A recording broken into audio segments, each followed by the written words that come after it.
Welcome to the program. Afternoon. Only 3 to 4 pages of an announcement for what is really a massive economic changing policy. Where's the detail and when will it be released?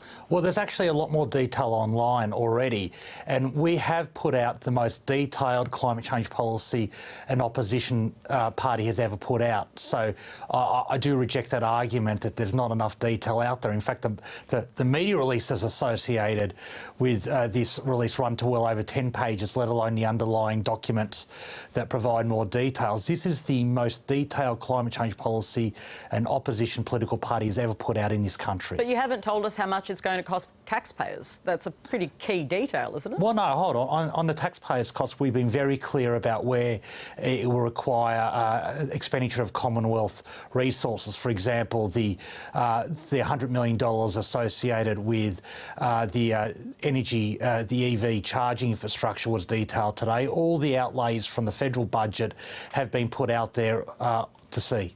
OK, but how about the cost to the economy? Because that's the government's chief argument against this, that you haven't costed the impact on the economy, and they plan to clearly run a campaign scaring people that it's going to lead to significant costs on the economy and business.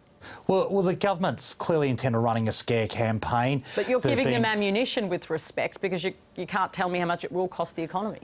Well, we can point to public modelling, as we already have done, that sets out our target versus their target. For example, the McKibben modelling undertaken for the Abbott government found that our 45% emissions reduction target with access to international permits has the same economic cost as the government's 26% target without access to international permits. So there's public modelling already available on our 45% emissions reduction target across the economy.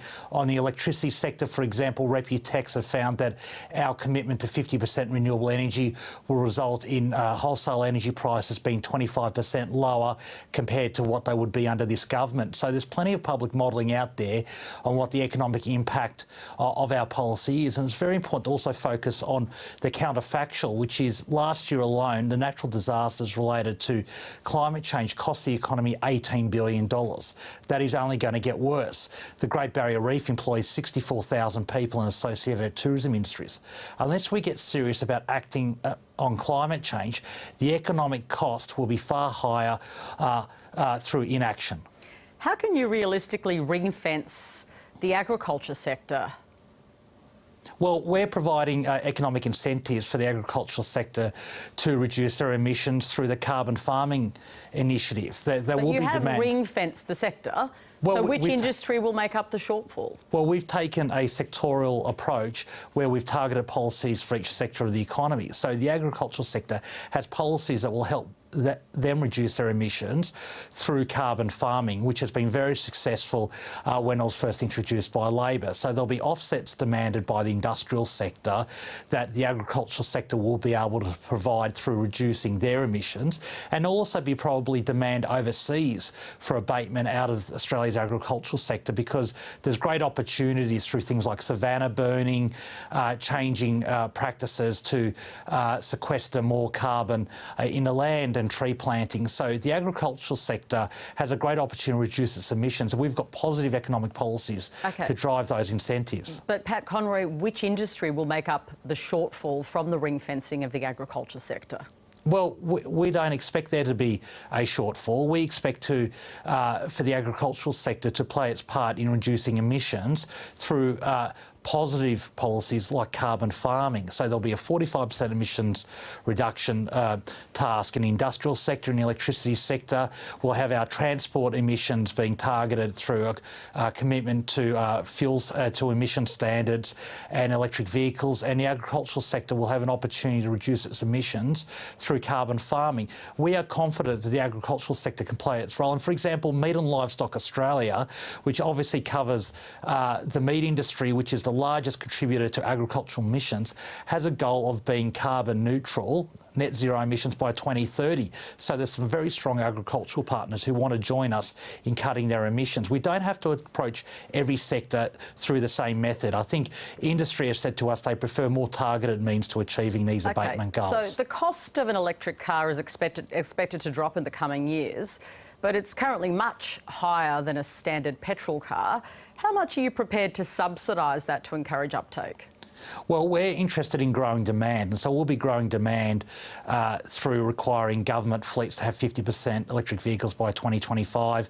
Our Australian Investment Guarantee means there's significant tax breaks for private fleet users to embrace electric vehicles. And I think the key thing is once we grow demand, we'll get a greater range of electric vehicles in Australia. So, for example, there are only 4 electric vehicles in Australia under $50,000. But in the UK, for example, there's something like 23. They're not coming here because there isn't a demand and there isn't a partnership with government. If we can grow demand through what we're talking about, we'll expect to see those cheaper vehicles entering the market that will be more accessible. OK, so if that happens and you are successful in your aim, will you consider a future road usage charge if the revenue from fuel excise falls due to more electric cars on the road? Well, Bill Shorten's already signalled that that's not out on our agenda, and Anthony Albanese in the same press conference said the government has started a process to actually look at these issues, but so far they haven't done anything in the last 2 years. They haven't even appointed the members to the panel. Sure, but this is your policy, so we can only ask about your policy. So why should people who have electric cars not contribute to this excise and to roads being built, all the stuff that happens as a result of us paying this petrol excise? Shouldn't that ultimately be in your future agenda for how to transform this sector? Well, I'd make 2 comments. First, it's a fuel excise. If you don't use fuel, you don't pay the excise. That's a matter of logic. That's secondly, right, but a lot of people drive cars, right? Yeah, and secondly, the excise isn't linked purely to maintaining the road infrastructure. Road infrastructure funding comes from a lot of sources.